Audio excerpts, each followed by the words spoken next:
Then there was a fast turn, and then for the Belle of Louisville, it was downhill all the way. On a picture-perfect day, well, the Delta Queen was going slow enough upstream to pose for still pictures.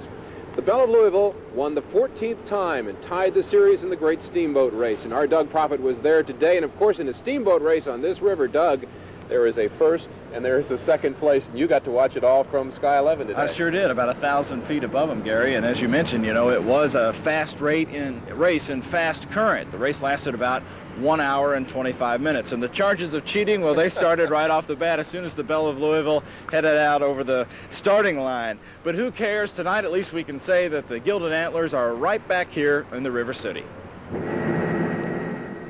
From Sky 11, hovering right over the Queen at the bottom of your TV screen, you get a good feel of the lead that the Belle enjoyed for most of this race. As we move up to the Belle along the Indiana side, look at this, several boat lengths ahead.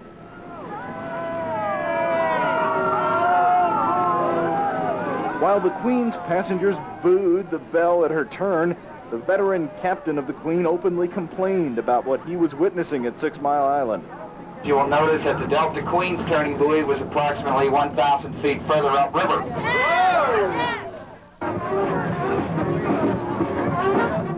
This is what the Queen's passengers saw most of the day, the Belle's paddle wheel. I'm for Louisville all the way. That's what you would think, but over on the Louisville Lady, it wasn't just the current pulling against the Belle. Well, I'll have to bet on the Delta Queen, I believe. Get off this boat right now. Cars lined River Road to watch the big boats. From the air, we spotted people cramming onto an abandoned home foundation to catch the race.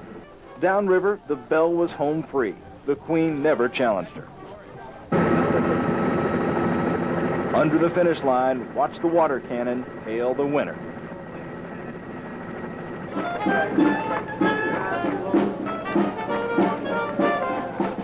So now, the 31st year of this race, one many believe is a rigged affair from the start, ends in the Derby City's corner. We send the boat from the bayou packing, knowing good and well they'll be back for those antlers. And back out here live on the 4th Street Wharf, a couple of post-race notes for you. The Delta Queen's captain, you may want to know, Gabe Shingary, the veteran, got his start in the steamboating business as a youngster right here on the Belle of Louisville. And if you are a big steamboat fan, you'll want to be back here on the 4th Street Wharf Friday night, Gary. That's when the mother of all steamboats, I guess we should say, the Mississippi Queen, which is a huge boat, and you have to see that boat in person, will dock right down at Waterfront Park, right down east of us a little bit, and it's like 5-6 stories tall. Now, we were talking, we think of that as a new riverboat, but it was built in 1973. It's 20 years old. It first steamed the year Secretariat, won the Derby, so it's getting to be a grand old lady, too. Doug, you were watching from Sky 11 today. What about the crowds that attend the great steamboat race? Was it my imagination, or are crowds a little lighter than they used to be? You know, I know we've had a discussion about this in the newsroom. I was also talking to Terry Miners of WHAS Radio. It seems like over the past 5 years, the crowds have dwindled. The roads are no longer as packed as they used to be. The waterfront isn't. I don't know why that is. Maybe because Thunder over Louisville has stolen some of the thunder from this event, because it used to be wall-to-wall, elbow-to-elbow down here. Remember that? Yeah. Well, Doug Prophet, thanks for your coverage today. Gary. Okay, well, the focus, of course, of the Derby Festival returned to the riverfront this afternoon, and a lot of people were thinking about the experience at Thunder over Louisville, and so there was a big police presence here tonight, this afternoon and tonight. In fact, it was like a police convention. We have a report tonight from Lisa Kiava, who was also on the Belvedere for a concert tonight.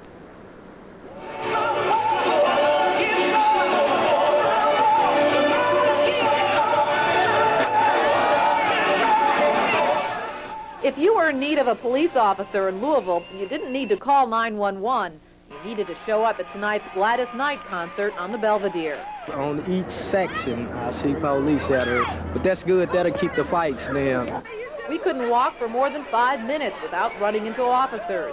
They were on nearly every corner. They showed up in groups. They were even on rooftops. As planned, officers were atop the First National Tower with video cameras.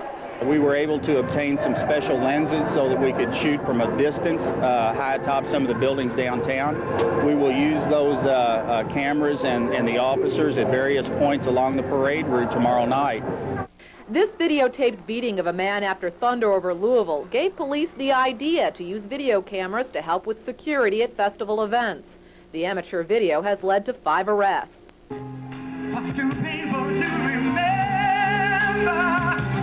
The concert crowd also differed from the thunder crowd in that there were more families.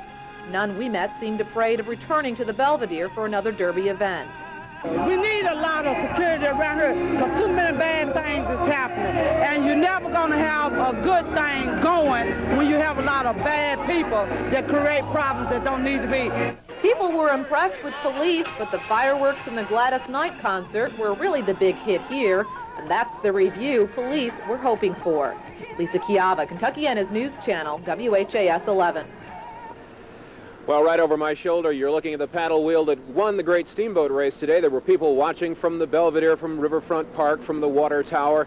But there were a lot of people who were trying their old, tried-and-true places where they've been watching the steamboat race for years. And this is what it looked like. First of all, at the Corsair Boat Club in southern Indiana, some members have been watching the race every year for 15 years. Another group in Jeffersonville was in a great place to see the race. Workers and their families at the Eagle Steel Products could see the boats turn right around in front of their company picnic.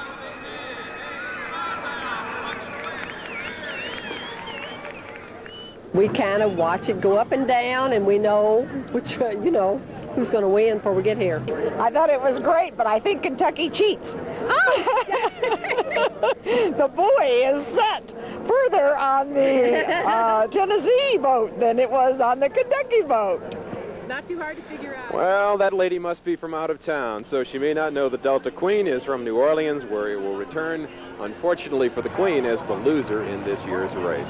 So it turned out to be a very nice day, especially for the folks that live here in Louisville. The crowds were cheerful and polite today. The police had no problems.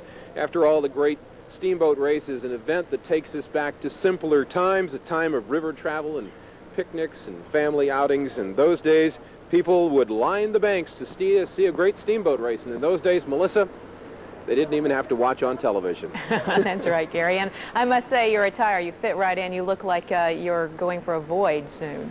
Well, I'll tell you, I had to go nautical today. A lot of people in the newsroom encouraged me once again to wear my old Navy jacket, which dates back now longer than I would like to think. I'm still a Lieutenant JG, stuck at that grade, unfortunately. We have the Armed Forces Expeditionary Medal for my service in Vietnam. And, of course, this is the finishing medal for the mini marathon this year, which I think was a tougher campaign. At least it's fresher in my memory. Melissa? All right. Thank you, Gary. And so many people were disappointed over the weekend when the great balloon race didn't get off the ground, but some who were looking at great steamboats tonight got an unexpected treat. A few balloons floated over the river. The News Channel's Ann Jewell was along for the ride. 230 is about here, so you're still getting, at 230, you're still getting this, and everybody's getting 220. Balloon gridlock. Bob, we're making a decision where we want to launch. They want to fly over the steamboat race. They disagree on how to do it. A few test balloons deflate hopes of floating directly over the race, but that...